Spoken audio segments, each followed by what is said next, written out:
Donc nous avons organisé un premier stage en 2004. Il s'est trouvé l'opportunité d'associer à ce stage des étudiants français, notamment agronomes, géographes, sociologues et d'autres origines, qui eux-mêmes voulaient faire un stage de longue durée en Inde pour terminer leur stage de fin d'études en général, ou bien pour connaître un peu mieux l'Inde. Donc des stages d'une durée de 3 à 6 mois dans des organisations non gouvernementales indiennes, généralement en milieu rural.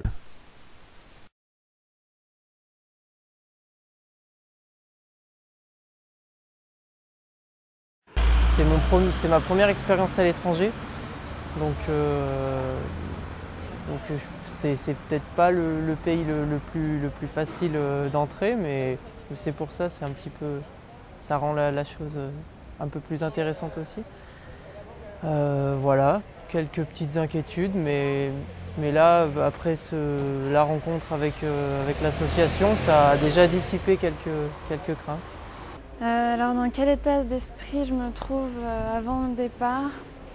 Je dirais que ça change tous les jours. Il y a des jours où je suis un peu paniquée, je me dis mais qu'est-ce que je vais faire quand je vais arriver là-bas? Ça va être dur de trouver l'endroit, ça va être une culture totalement différente. Et puis il y a des jours comme aujourd'hui où je suis super enthousiaste.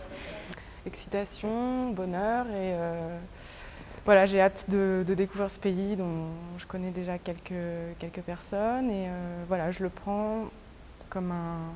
Voilà, je sais que ça va me changer et que je vais revenir avec des idées différentes et pas mal d'inspiration.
Listening.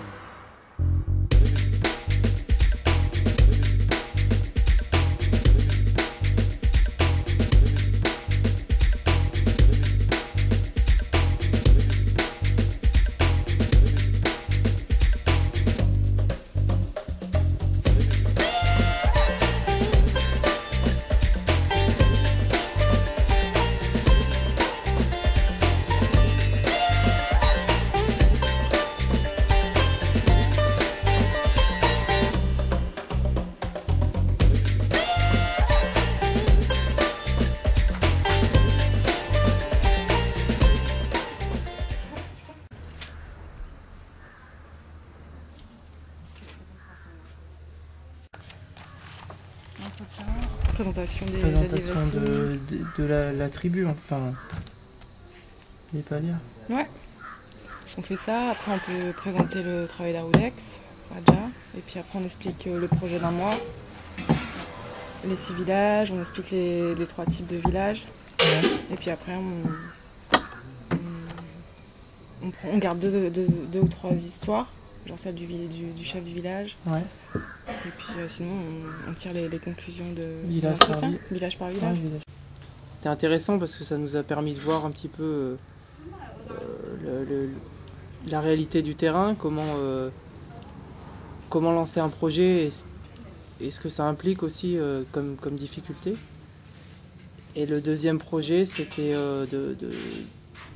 d'aller rencontrer les populations adivasi et de faire un petit peu un état des lieux de leur situation sur place, comment ils vivent aujourd'hui dans cette Inde qui est en plein changement, en pleine mutation.